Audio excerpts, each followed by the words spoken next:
Hello everyone, this is Darko. I'm back with another video. Today I will be doing a review of Blade and Soul, an anime based on the MMORPG with the same name on the computer.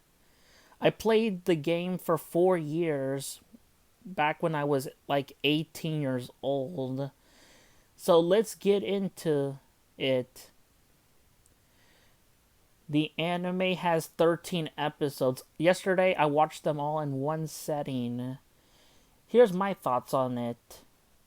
Episodes 1 through 3, they weren't that amazing, but they were decent. Like, it set the tone for the rest of the series. 4, I started to get a little bit of my attention to it. 5, it started to get better.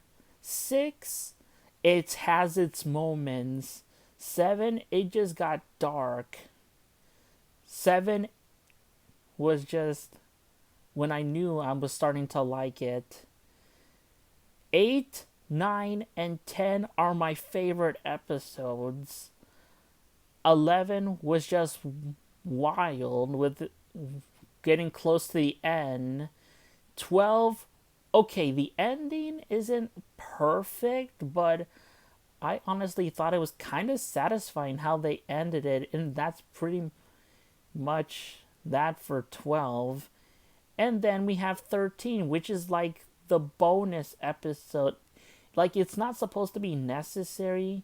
It shouldn't have been necessary, but I honestly thought it was good to just let the characters relax for one episode after the whole thing happened. I'm like, I kind of like this extra episode to have the characters just mess around a little bit. And that's my opinion on the whole show. Now, time to discuss the differences between the anime and the game. Let's start with the obvious. 1, the animation isn't as rich, stylized, or as beautiful as the game. I honestly thought the anime should have looked like the game cutscenes because those look amazing.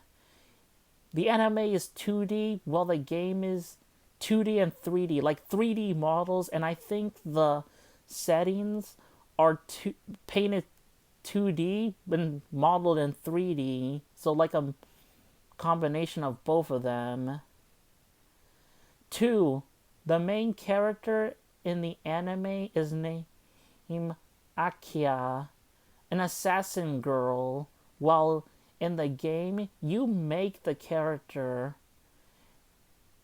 and then the other characters call, some of them call you Ya, Ja, Yas, Janyasi.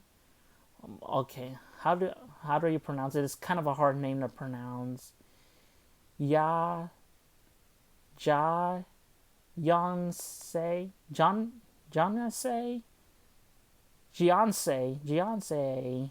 Gianse. That's how you pronounce it.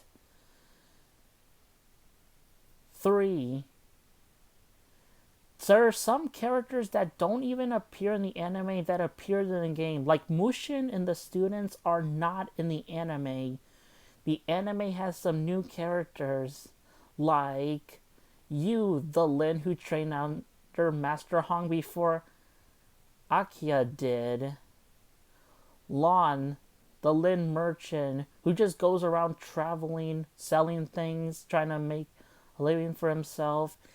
And then the villains mention um a new character that I'm not sure if this is a new character or not. A flower monk lead. And I think they only mention his name once, and I think the name is Paron. And 4,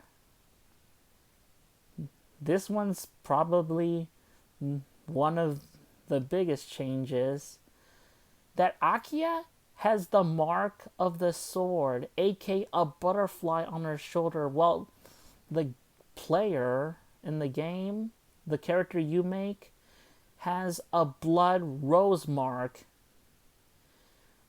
But besides all that, it's pretty much the same. A lot of the characters are in there. Yes, the stories are kind of almost the same. Mostly the anime takes place in half of the main game. Like half the main game has the story for the anime. The second part, maybe that's why they don't mention the students, because the students appear in the second part of the game. And this was made when they were still making the game. So yeah, I think that's all. It's a good game. I can't wait for